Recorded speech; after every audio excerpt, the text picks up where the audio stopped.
नमस्ते दोस्तों, स्वागत है आप सभी का आप ही के चैनल पर। और मैं अनुपमा एक बार फिर से हाजिर हूँ आप लोगों के सामने केतु से संबंधित एक चर्चा को लेकर।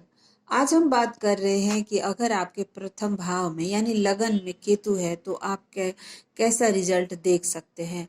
और आज इस वीडियो में मैं आपको बताऊंगी कि आपको क्या नहीं करना चाहिए और क्या करना चाहिए। तो दोस्तों, लगन जो है आपका व्यक्तित्व है, आपका पूरा का पूरा जो शरीर है आपका। कहते हैं ना कि हमारा लगन कहाँ लगा हुआ है, ये इस चीज से पता चलता है कि आप किस तरह के इंसान हैं।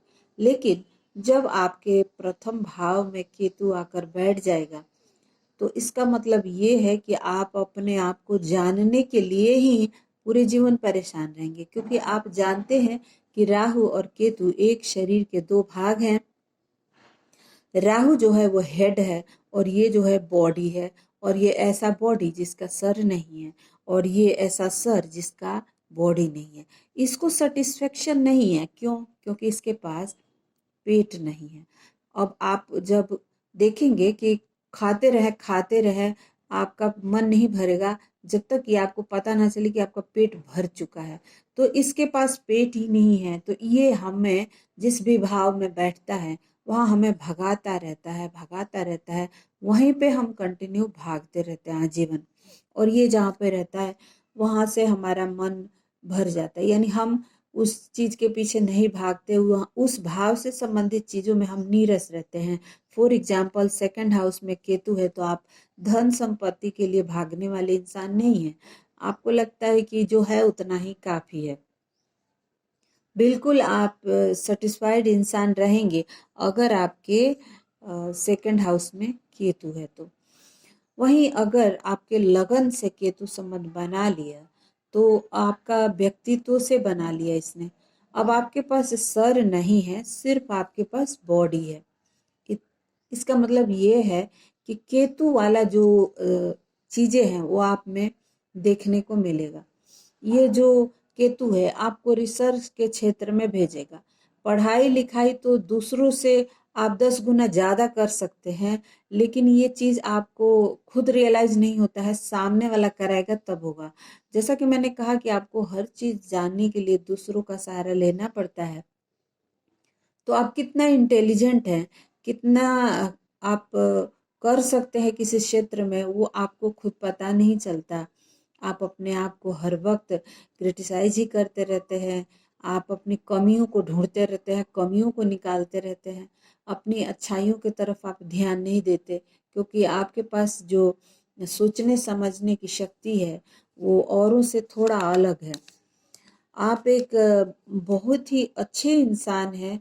आपके पास बहुत सारी खूबियां भगवान ने दिया है। आप किसी के सामने खड़े होंगे तो उसके बारे में आप बहुत कुछ जान लेंगे बिना उसके मुंह खोले ही, क्योंकि ये आपके अंदर एक ओरिजिनल क्वालिटी ऊपर वाले ने दे रखा है। लेकिन आपका सिर्फ और सिर्फ एक ही प्रॉब्लम है कि आप अपने बारे में नहीं जान पाते हैं और दूसरों से आपको जानना पड़ता है। अगर आपकी संगति अच्छे लोगों के साथ नहीं होगी तो आप गलत डायरेक्शन में चले जाएंगे। तो ऐसे लोगों का जिनका फर्स्ट हाउस में केतु है, उन्हें अपने संगति के ऊपर विशेष ध्यान रखना चाहिए। किन लोगों के साथ उनका उठना बैठना है, क्योंकि ये सोखता है, ऑब्जर्वेंस है। आपकी बुरी संगति को भी आप में भर देगा अगर आप ध्यान नहीं रखेंगे तो। और अगर आपके आसपास अच्छे लोग हैं और अगर आप स्टूडेंट हैं, देखेंगे कि आप बहुत पढ़े लिखे लड़कों के साथ घूम फिर रहे हैं तो आपको मोटिवेशन मिलेगा और आप उसी क्षेत्र में चलते रहेंगे। लेकिन वहीं आप गलत लोगों के संगत में रहेंगे तो गलत आपके साथ होने की संभावना है। कहा जाता है कि ये लोग अपने माता पिता के द्वारा फोर्स किए जाते हैं पढ़ाई लिखाई करने के लिए, क्योंकि इनके अंदर संभावनाएं जो है वो माता पिता को दिखता है, इन्हें नहीं दिखता। तो इन्हें जब माता पिता इन्हें बार बार स्टडी करने के लिए या कुछ करने के लिए बोलेंगे तो इन्हें लगेगा कि इन्हें फोर्स किया जा रहा है।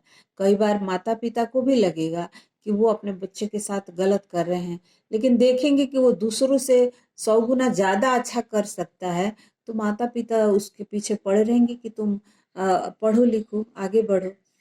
तो दोस्तों, ये जो लोग हैं, अगर ये अपने आप को समझ लें तो ये अपना नाम तो क्या, अपने पूरे कुल खानदान के नाम को आगे बढ़ाने में सक्षम है, बशर्ते कि इन्हें रियलाइज कराया जाए कि ये है कौन और कितना कुछ कर सकते हैं। बहुत आगे जाने की संभावनाएं हैं। एक क्षेत्र तो क्या, ये 2-3 क्षेत्र में आगे बढ़ सकते हैं। और अपने आप को ये अगर समझ ले तो आपको क्या करना चाहिए दोस्तों, आइए बात करते हैं इस बारे में। देखिए, आपको अपने आप को कभी भी नकारात्मक भाव से नहीं देखना चाहिए। आप लिखिए, आपका दिमाग विश्वास करने को तैयार नहीं है कि आप इस तरह के इंसान हैं, तो आप नोट्स बनाइए, उसके ऊपर लिखना शुरू कीजिए कि मैं ऐसा हूँ, मैं बहुत अच्छा हूँ, मैं इंटेलिजेंट हूँ, मैं बहुत खूबसूरत दिखता हूँ। आंखें आईना के सामने खड़ा होकर अपने चेहरे की तरफ देखकर स्माइल करिए और कहिए कि मैं बहुत हैंडसम दिख रहा हूँ, मैं बहुत इंटेलिजेंट हूँ। ये चीजें अगर आप ऐसा बोलने लगेंगे तो आपको धीरे धीरे आपके व्यक्तित्व में ये आ जाएगा और आप संतुष्ट होने लगेंगे लाइफ में। जब तक आप अपने आप को नकारात्मक विचार देते रहेंगे, आपको जीवन में आगे बढ़ने में बहुत दिक्कत होगी।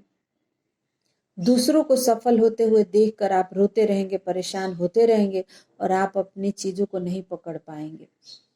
तो दोस्तों, आपको अच्छा पहनना, अच्छा दिखना, अच्छा चीजें एंजॉय करना, फोटो खींचना, ये सारी चीजों से आप दूर भागने वाले इंसान हैं। लेकिन यही चीजें आपको करना है, क्योंकि केतु जो है, जिस चीज से आप भागते हैं वो आपको उसी तरह का बना देता है। तो केतु की एक खासियत है कि जिस भाव में ये रहता है उस भाव में हम नीरस होते हैं, लेकिन जैसे ही हम इंटरेस्ट लेने लगते हैं तो पता चलता है कि हम औरों से बेहतर हैं, हम औरों से बेहतर कर पा रहे हैं। तो अगर आप देखेंगे कि आप अपने आप को सराहने लगे, अपने आप को तारीफ करने लगे, अपने आप को आप मैनिफेस्टेशन के द्वारा अपने लिए अच्छी अच्छी चीजें बोलने लगे, तो आप देखेंगे कि आप बहुत इम्प्रूव कर रहे हैं और औरों से बेहतर कर रहे हैं। तो आपको यही करने की ज़रूरत है, अपने लिए नकारात्मक ना सोचें। आपको सेटिस्फेक्शन नहीं है, इसका मतलब ये है कि आपको 95% अगर नंबर आता है तो भी कहेंगे कि मैं 100 क्यों नहीं लाया, क्योंकि आप अपने आप से संतुष्ट नहीं रहते हैं। आपको बेशक दुनिया को लगेगा कि आपने तो बहुत अच्छा कर लिया, लेकिन आप खुद को कहेंगे कि मैंने तो कुछ भी नहीं किया। यानी अपनी ही टांग खींचते रहेंगे आप, और ये छोड़ना होगा आपको। आप ये छोड़ेंगे तब आपको देखेंगे कि केतु कितना अच्छा रिजल्ट देने लगा। आपको जितना नंबर आ रहा है एग्जाम में, या फिर आप जितना भी कर पा रहे हैं, उसे आप अच्छा फील करिए और खुद को अप्रिशिएट करना सीखिए। तो देखिए जीवन में आप कितना कुछ कर पाएंगे। तो दोस्तों, ये बहुत इम्पोर्टेंट बात मैं आप लोगों को बता रही हूँ, क्योंकि जब तक आप अपने इस खूबी को नहीं पहचानेंगे, आप जीवन में आगे नहीं बढ़ पाएंगे। यहाँ राहु बैठ के आपके व्यक्तित्व पे दृष्टि डाल रहा है, तो आपको साफ सफाई से भी थोड़ा सा वो होगा, यानी आप खुद के साफ सफाई पर ध्यान नहीं देते होंगे। नाखून बढ़ता जा रहा है, आप काटेंगे नहीं, बाल की कटिंग कराना, इन सभी चीजों पर उतना आपको ध्यान नहीं जाएगा। और आप थोड़े से कहते हैं ज्योतिष के अंदर की गंदगी में रहने लगते हैं। लेकिन इस पर भी आपको ध्यान देना है कि आपको एक रेगुलर टाइम पीरियड में हर काम को करना चाहिए, चाहे वो हेयर कट हो गया या साफ सफाई, जो पर्सनल केयर की चीजें हैं उस पर आपको ध्यान देना है। क्योंकि ये जो राहु है, इसके वजह से आपका ऐसा हो रहा है। और शादी वादी की अगर मैं बात करूं तो कहते हैं कि राहु जिस पर दृष्टि डालता है, जहां रहता है वहां दिक्कत देता है। तो सप्तम में अगर आपका राहु है तो किस राशि में है, किसके नक्षत्र में है, ये देखने वाली बात होगी। अगर नीच का राहु है सप्तम में तो आपके शादी में भी दिक्कत और अलगाव की संभावना दिखाता है। तो वो तो बाद की बात है। और सबसे इम्पोर्टेंट बात है, आपको अपने लिए सोचना कि आप अपने लाइफ में इम्प्रूवमेंट कैसे करेंगे। आपको अगर फर्स्ट हाउस में केतु है तो आप समझ लीजिए कि जीवन में बहुत सारा कुछ आप करना चाहते हैं। आप रिसर्च करेंगे, हर क्षेत्र में डीप गहराई में आप जाकर चीज़ों को समझने की कोशिश करेंगे। पढ़ना लिखना आपको बहुत पसंद है।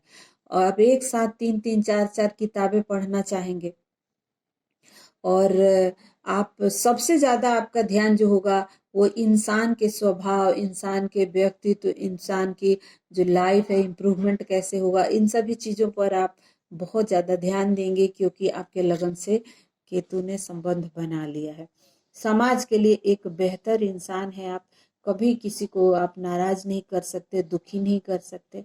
अपने चरित्र के द्वारा आप हमेशा दूसरों की भलाई ही करते हैं। बशर्ते कि आप एक चीज पर ध्यान दें तो आपका जीवन संपूर्ण हो जाएगा, और वो ये कि आप अपने आप को अप्रिसिएट करना शुरू करें, अपने से खुश रहना शुरू करें। फोटो, जो चीजें आपको पसंद नहीं है उसको करिए। आपको अगर सेल्फी लेना, फोटो खिंचवाना, पार्टी में जाना या घूमना फिरना पसंद नहीं है, थोड़ा थोड़ा इसमें आप अपना ध्यान दीजिए, आप इसमें इन्वॉल्व होइए, तो देखिए जीवन कितना खूबसूरत हो जाएगा। आप खुश रहने लगेंगे, अपने आप को खुश रखना सीखिए। बस यही चीजें हैं। आपको देखिए केतु कितना कुछ देता है। अपने नकारात्मक विचार को अपने ऊपर हावी मत होने दीजिए। तो ये आपको कैसा लगा मेरा वीडियो बताइएगा। अगर आपको अच्छा लगा होगा तो चैनल को सब्सक्राइब कर लीजिएगा। मिलते हैं एक नए विषय के साथ, तब तक के लिए मुझे दीजिए इजाजत। Thank you so much for watching. सर्वे भवन्तु सुखिनः।